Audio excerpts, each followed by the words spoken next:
Hi everyone, welcome back to Cheddar, brought to you by HP, a real treat for you today on this Good Friday. Joining us now is Alan Yang, the co-creator of the Netflix show, Master of None. Alan, the new season is out May 12th. What can we expect? We're trying to do stuff a little differently this year.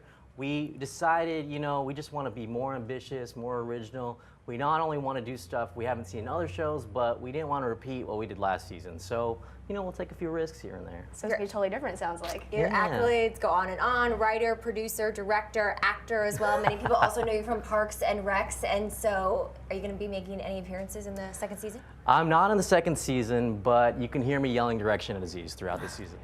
No, there's a character who's loosely based on me, but we cast someone who's much better at acting than I am. So that's right.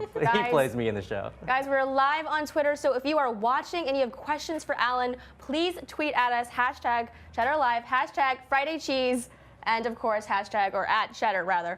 Of the three that the jobs that you kind of do, which one do you like the most? I mean, I grew up as a writer, basically. I came up in the industry as a writer, and recently I've really taken a liking to directing because, you spend so much time crafting this stuff in the writer's room and thinking it over, and then when you're on set, you can really improvise and sort of make decisions on the fly, and it's really an execution of that vision. So I feel like both Aziz and I have learned so much from doing the first season of this show and from working on Parks for so long.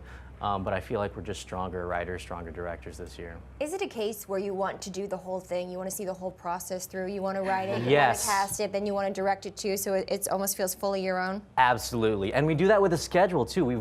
We very purposely schedule this show so that it's all linear. A lot of shows, because they have to do a lot of episodes, like on Parks and Rec, you have to delegate that stuff. So the showrunner on that show, Mike Schur, he couldn't be on set and he couldn't be in the editing room at the same time that he was running the show in the writer's room. So on our show, we write everything, we do all that, we have all 10 episodes written, we know where the show's ending, then we shoot the show, we have all 10 scripts, then we're done with that, and then we edit the show. And so that allows Aziz and I to just be involved in every process because we're control freaks. Well, it also sounds like the new way that we operate as companies, as startups too. Everyone wants to have more involvement and have more of a stake in the end process or the end product rather. Yeah, I can't imagine. This is just so much our baby, and it's so much about stuff that has happened to us. It's such a personal show. Some of our family members are in it. Right. It's really.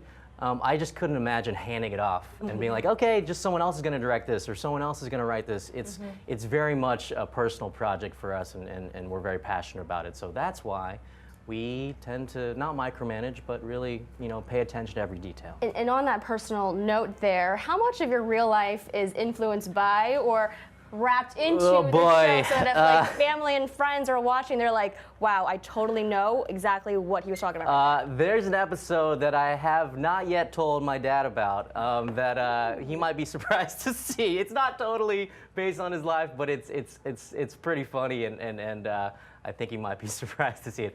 I should probably tell him before it comes out May 12th. So yeah, I guess I have a month. What percentage of that content comes from your life and Aziz's life? So much, so much. I mean, it's just easier, right? It's just easier. And that's one of the reasons we took a little bit of time in between seasons 1 and 2, because we told Netflix, hey, so much of the show is based on stuff that's happened to us. If we have to start writing season 2 right now, it's going to be about us doing press for season 1, because that's all we've experienced. So we tried to live a little bit, and we traveled a little bit. We did go to Italy a few times, and that really helped inform this season, because last season ends on this cliffhanger where he goes to Italy, and so all of that stuff helped. I mean, so much of the show is based on, if not complete stories, inspirations, kernels of things that have happened to us, and just emotions and opinions that we've developed from living in New York, spending time in Italy, whatever it is. In the rom-com genre, why was Netflix such a good home for the series? Well, Netflix gave us a lot of freedom. I mean, it's been said over and over again. And by the way, I don't know if you'd classify our show as a rom-com. I mean, there's elements, I guess. Maybe, more comedy. But there's some romantic elements. I'm just making fun of you. But yeah, it's such a great home for a place where we want to do episodes that aren't necessarily all the same or aren't necessarily in a formula. You know, we have episodes that are real diversions and digressions this year, which we have some light serialization, but some episodes might not be about characters you expect or might not be on the main story of Dev and his relationships or his work. We take the time to explore other areas if we have other interests or other, you know, ideas that we want to explore. They give us that freedom, and they don't constrain you. You know, they don't constrain you. Yeah, we talk about Netflix a lot on the show, so I want to add on to Kristen's point here.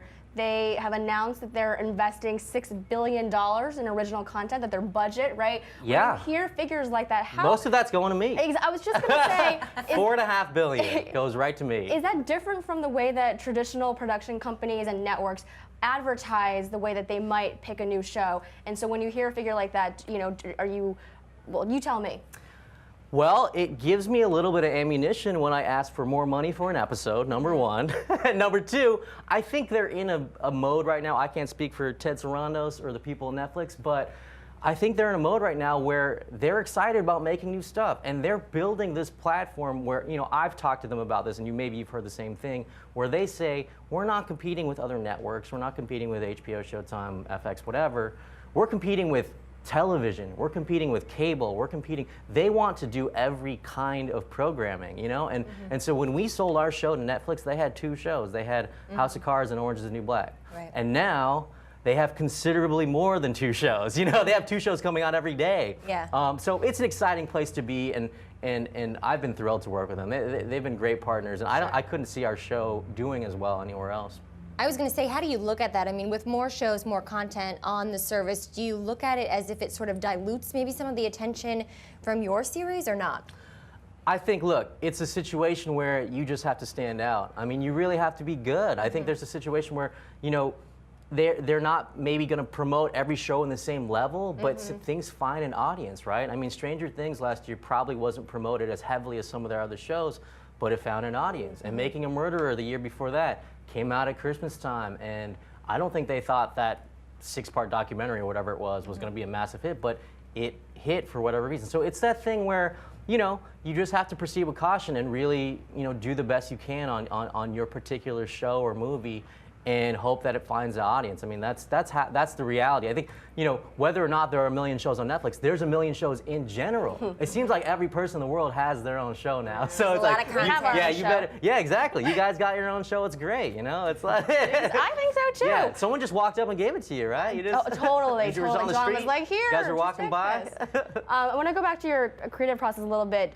You know, when you write for shows that have a very personal connection to you and your background and your heritage, how do you make that transcend to beyond the audience? And sometimes I look like, I look at a show like Fresh Off the Boat, and my initial instinct is like, oh great, like I can totally relate to this, but then like would someone like Kristen be interested because maybe she doesn't understand all the inside jokes? So talk to me about a little bit about how you develop shows that are so kind of based on, you know, a personal experience of one group of people, but you need to, for business purposes, appeal to a very big audience. Did you just say that Kristen's too racist to enjoy Fresh Off the Boat? No, I'm kidding. I'm kidding. She might not know that my mom, you know, had to sneak in my lunch and I would throw it away because I didn't Here's want to what eat I it. would say. So when I was growing up, there weren't shows with starring people who look like me or who look like you maybe. And I like a lot of those shows, right? I would watch a show called Empty Nest. That's about a 65-year-old retired doctor in Florida. I enjoyed that show, right? And if I like an 8-year-old Asian kid in Southern California could watch that, you know, here's the thing that we talk about a lot. What we want to be is specific and truthful and honest and compelling. And we often talk about how sometimes the more specific something is, the more universal it is. Because you can feel, the audience can feel that it's a real experience, right? It feels true, it feels, you know, honest to the source material or whatever it is. And we just honestly, we don't talk about how is this going to appeal to someone who looks like Kristen. You know, we don't talk about it. I got tons of friends who look like Kristen. A lot of my friends don't look like me. The show's about our lives, but I feel like 2 people can talk on the street or sit next to each other on a plane and talk about their lives and be interested. You know, it doesn't have to be, yes, maybe an Asian American might respond to the show just because there haven't been as many for them. But I truly feel like you can be from anywhere, you can be from other countries. The show does well in some other countries. I've heard from Netflix, they won't tell me the numbers, but they've told me that, you know, it does do well. And if someone, like, you know, Aziz and I were walking around Italy, and people will come up to us in Italy and say, we watch a show. You know, if they can watch a show about an Asian dude and an Indian dude living in Manhattan, and we're in, you know, the north of Italy, like in the mountains, like that means that maybe you're striking a chord in some way and you're telling a story that has some value and is interesting across a broad range of people. You know? Specificity. Yes. Critically acclaimed, an amazing review on Rotten Tomatoes for the first season. We have a fan writing in too, says, I can't wait for season 2. That's what he wants to say to you. His handle is Squeeze, and he tweets at us a lot. What was it like working with Aziz Ansari? He's great, man. He's great. So we go way back. We met on Parks and Recreation season 1. And we were both kind of kids on that show. You know, we were, again, well, I was one of the younger writers, he was one of the younger performers on that show. And for years, we were just buddies, right? So, you know, we like food a lot. You know, we would go out to eat, and then we started going on some trips. Like we would go travel on our hiatus and stuff like that. And, you know, we had never really worked together in this specific capacity before. But it just felt like a thing where, you know, maybe we would get along, and so we're like, let's just, you know, let's talk about this show, let's sell this show, and you know, it's really been a great partnership. I think, you know, a lot of the reason we work well together is it boils down to 2 things. We have similar sensibilities, you know, when it comes to comedy and film and even music, and we both really like to work really hard, and we really push each other, and I like to think that with the 2 of us combined, we're never going to just settle and say that's good enough. You know, it's like when I'm tired, he'll be like, that's not good enough. And when he's tired, I'll be like, we can do better. Let's just keep pushing each other, work on the weekends, do as much as we can, because we've been given this incredible opportunity to get our own show. Let's not squander it. You know, let's do the best we can to make the best show we can, and really not, you know, let this opportunity go. Let's bring in some more viewer comments. All right, so we have this tweet here that says, I really enjoyed the episode with the backgrounds of the parents. Any journey to the past episodes in season 2 planned? That person's in for a treat, and I don't want to spoil it, but we do play with sort of timelines a little bit, and we do, I would say the scope of season 2 is, I think, even more broad. I think we keep widening the universe of the show, if we can call it that. Again, unexpected characters, and sort of, I think that person will be very, very happy. Aziz's parents are back.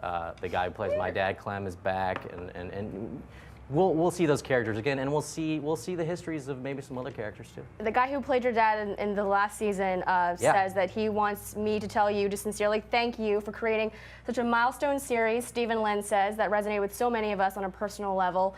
Do you feel more responsibility now as an Asian American to represent the demographic and the culture now? You know, I wouldn't even call it responsibility. I would say, for me, it's just an openness and a realization that I don't have to run away from it. You know, for years, when I first started out, I didn't want to be known as, that guy's a good Asian writer. Like, that guy's a good, like, I don't want that. I want it to be like, that's a good writer. That person is a good person at writing. Like, let's not limit it. And so I didn't necessarily start out writing a bunch of specifically Asian material. It's that thing you were talking about where you have that worry. You're like, is the studio going to want to make this? Is the network going to want to buy this? Am I going to be able to find Asian actors? Like, all of those were concerns. And so, again, as I matured as a writer and as a person, and I think this show has played a part in that, especially with response to that Parents episode, which I feel like people really responded well to. It's just continued to help me evolve as a writer. And so I'm writing a movie right now, and it's loosely based on my family, and it's all Asian people. So, you know, I'm sorry, like, awesome. I'm just gonna have to, like, find a bunch of Asian actors. We'll see. Yes, but, yeah. Yes. Well, I'll have to ask John if I can sign up for that audition. Alan, such a treat to have you here. Thank you so much for joining us. Yeah. Alan Yang, co-creator of Master of None, guys. May 12th, that's when you can find it. Yeah. Season 2 on Netflix.